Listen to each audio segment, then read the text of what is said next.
අයිබෝවන් EC O Level Academy YouTube channel එකකින් අද ගේන්නේ භූගෝලීය විෂය හදාරන නංගිලා මල්ලිලාට වැදගත් වෙන වීඩියෝ එකක්.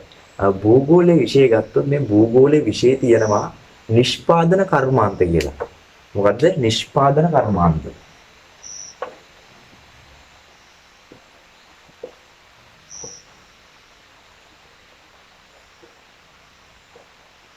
ඉතින් මේ නිෂ්පාදන කර්මාන්ත කියලා කියන්නේ මොකද්ද?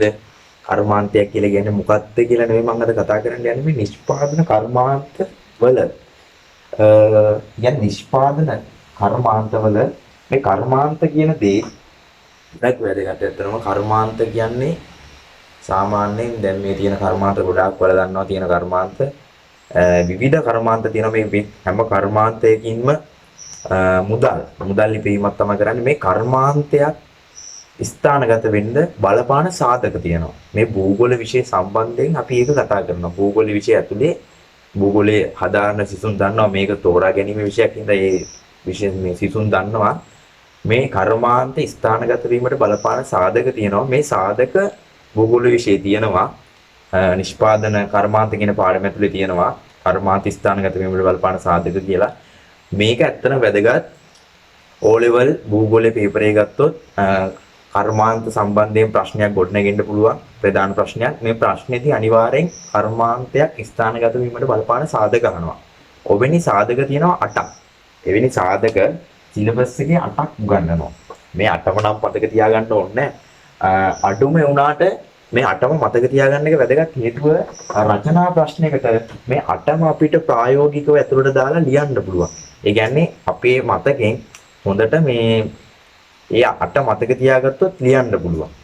ඒ 8 ලියන්න අද ලස්සන කවියක් මම ඒ 8 ලේසියෙන් පාඩම් කරන්න පුළුවන් විදිහට අරන් ආව කම්මැලි නැතුව ආසාවෙන් ඒ කර්මාන්ත ස්ථානගත වීමට බලපාන සාධක කියන කරුණු සාධක 8. සාධක 8ක් තියෙනවා. මේ සාධක 8 කවියෙන් ලේසියෙන් පාඩම් කරන්නේ කොහොමද කියලා මම මේ විනාඩි කිහිපයක් ඇතුළත කියලා දෙන්නයි අද ඔයාලට ආවේ. අපි කවිය ගත්තොත් එහෙම මම සාධක ටික ඉස්සරම කියලා ඉන්නම් නැත්තම් සාධක 8ක් තියෙනවා කිව්වම බල ශක්ති අමුද්‍රව්‍ය ප්‍රවණතා බල ශක්ති අමුද්‍රව්‍ය ප්‍රවණතා යටිතල පහසුකම්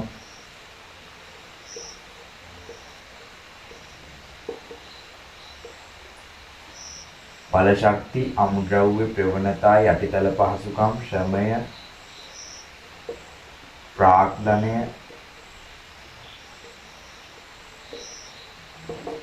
බල ශක්ති අමුද්‍රව්‍ය ප්‍රවණතා යටිතල පහසුකම් ශ්‍රමය ප්‍රාග්ධනය වෙළඳපොළ රාජ්‍ය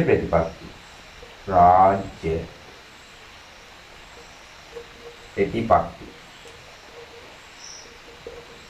ඔන්න 1 2 3 4 5 6 7 8 මේවා තමයි කර්මාන්තයක් ස්ථානගත වීමට බලපාන සාධක.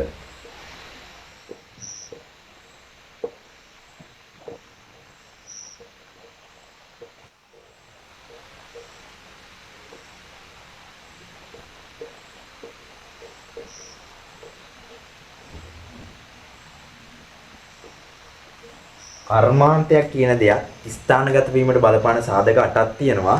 මේ සාධක 8 මං කිව්වා වැදගත් කියලා. මේ සාධකට තමයි මේ තියෙන්නේ බල ශක්ති අමුද්‍රව්‍ය ප්‍රවණතා යටිතල පහසුකම් ශ්‍රමය ප්‍රාග්ධනය වෙළඳපොළ රාජ්‍ය ප්‍රතිපත්ති. මේ 8 තමයි කර්මාන්තයක් ස්ථානගත වීමට බලපාන සාධක. මේ 8 බල ශක්ති අමුද්‍රව්‍ය ප්‍රවණතා කියලා පාඩම් කරන්න කම්මැලි නම් බෝරින් නම් ඔන්න ඒකට විසඳුම බල ශක්ති අමුද්‍රව්‍ය ප්‍රවණතා යටිතල පහසුකම් ශ්‍රමය තමා ප්‍රාග්ධනය වෙළඳ පොළ වෙනවා රාජ්‍ය ප්‍රතිපත්තිත් පාට බැඳුනා. හරිම ලේසියෙන් විනෝදයෙන් පාඩම් කරන්න පුළුවන්. කිසිම වෙනසක් නැහැ. මුල ඉඳන් යන්නේ ඔබ බලන්න. බල ශක්ති ආමුද්‍රව්‍ය ප්‍රේවණතා යටිතල පහසුකම් ශ්‍රමය තමා මේ තමා කියන කැලේ විතරයි මෙතෙන් ඇඩ් වෙලා තියෙනවා බලන්න. බල ශක්ති අමුද්‍රව්‍ය ප්‍රවණතා යටිතල පහසුකම් ශ්‍රමය තමා තාලෙන්ද ප්‍රාග්ධනය වේලඳ පොළ වෙනවා. ඒකටත් වෙනවා කියන කැලේ ඇඩ් කරලා තියෙනවා තාලය හොවෙන්න. ඔන්න ප්‍රාග්ධනය වේලඳ පොළ වෙනවා රාජ්‍ය ප්‍රතිපත්තිත් පාට බැඳුනා. එච්චරයි. ඕම් කවිය.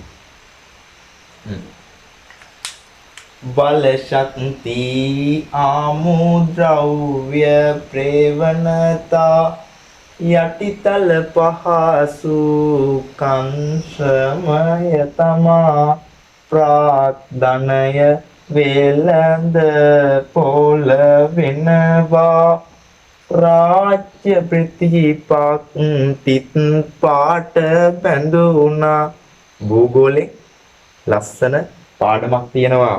කාර්මික කියන්නේ නිෂ්පාදන කර්මාන්ත. මේ නිෂ්පාදන කර්මාන්තවල කර්මාන්තයක් ස්ථානගත වීමට බලපාන සාධකට අපි කවියෙන් ලස්සනට පාඩම් කරගත්තා මේ විදිහට.